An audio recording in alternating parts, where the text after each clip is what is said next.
Today's lesson is service activities in India. In the previous lessons, we have discussed the various sectors, various categorization of the sectors. As we all know, there are three major categories of jobs which are categorized. First one is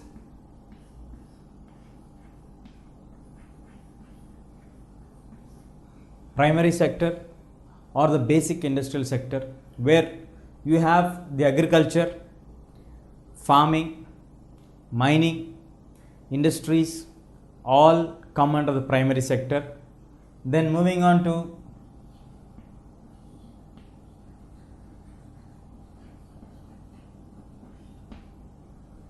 the secondary sector, that is the industrial production. Here we are depending basically in the primary sector, we are concentrating on farming, quarrying, fishing, all these which are basic part of the society which you need to do lot of hard work. When it moves on to the secondary sector, in the secondary sector you have the output production unit, like you have the industries, you have factories, you have low scale industries, high scale industries. So these all come under the secondary sector of categorization. Then moving on to the third one.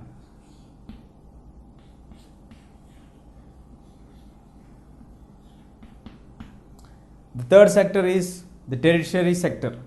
The tertiary sector is nothing but the works which does not fall under the primary sector and the secondary sector, where you need not do any kind of agricultural work, you need not be working under any factory as an employee, but you will be connected with all these activities either directly or indirectly.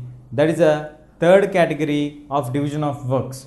So when a country is assessed whether it is a developed country or a non-developed country, means a country in which most of the people are employed either in the tertiary sector or in the secondary sector, but not more in the primary sector, comes under a developed nation.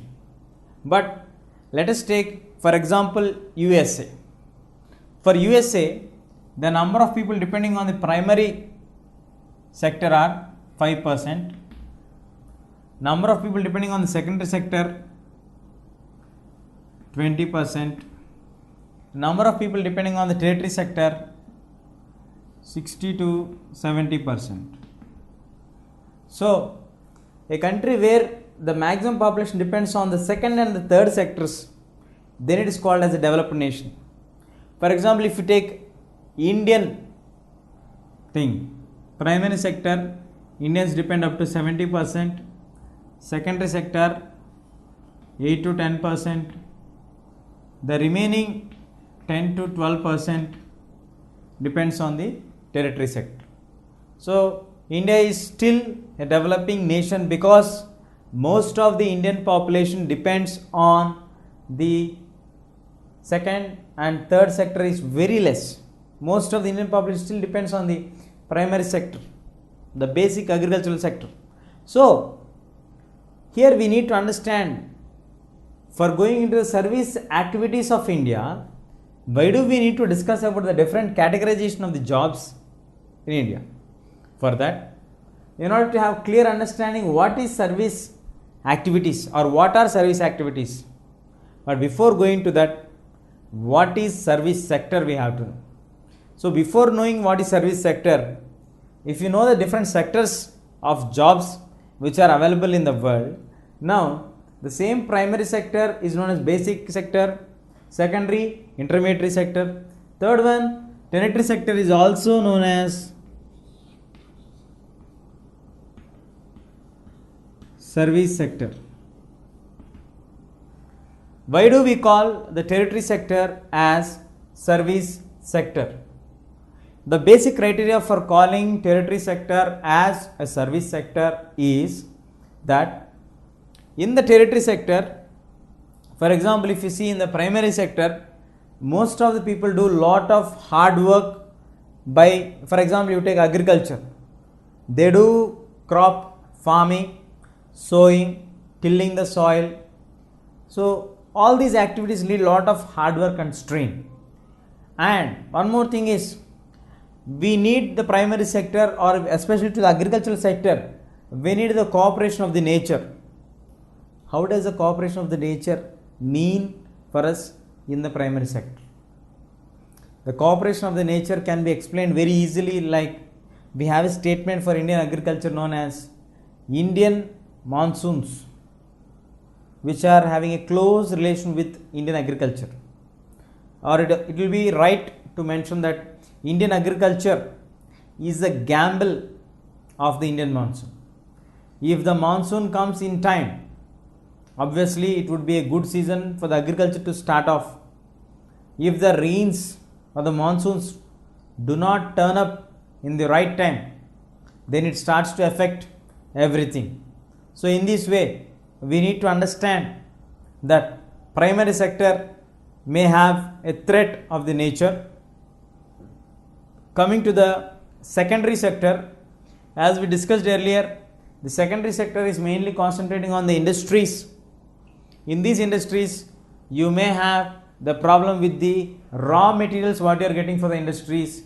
So the second shifting of primary to secondary is a bit advantage, but not so much perfect to shift it to the secondary sector. It is better to shift to the third sector, that is the tertiary sector or the service sector. Here you go to any restaurant, you go to any hospital, you go to any other place where you don't have any connection with the agriculture, or you don't have any culture with the industrial connectivity. But for example, if you go to a hospital, if you meet a doctor, the doctor goes to hospital. Let us take doctor as a profession, we as a patient. So when we go to meet the doctor, like us, many patients will be waiting outside to meet the doctor.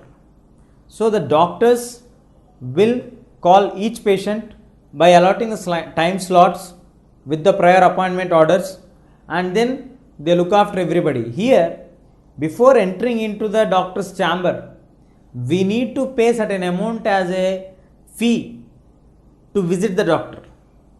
It's known as consultation fees. So when we are paying that consultation fees, that fees we are paying out of our hard work, whereas the doctor is not doing any kind of hard work physically, but he does the service for us. He checks us thoroughly according to the complaint what we give to him, and he tries to find out the facts of the problems what you are telling for him. So after finding out the facts of the problems what you are telling for him, then he comes to the conclusion of what happened to you actually. He makes a report on that. Then in order to eradicate that one, or in order to give treatment for that one, he then may ask you to go for further tests, and then he gets back with the reports. After getting back from the reports, he then plans to give you certain medicines which are going to provide cure for you. Here, if you observe carefully, you yourself are going to doctor, waiting for the doctor to meet you. Once the doctor meets you, you are going to express your problems to him, where he listens like a good listener, where afterwards he poses certain questions as a journalist to find out some of the interesting facts which you are not knowing that are necessary for a doctor to know, and then he finalizes certain opinion on the issue of your health. Afterwards, he further needs clarification on this, so he moves on to advise you to get certain tests which are required for him.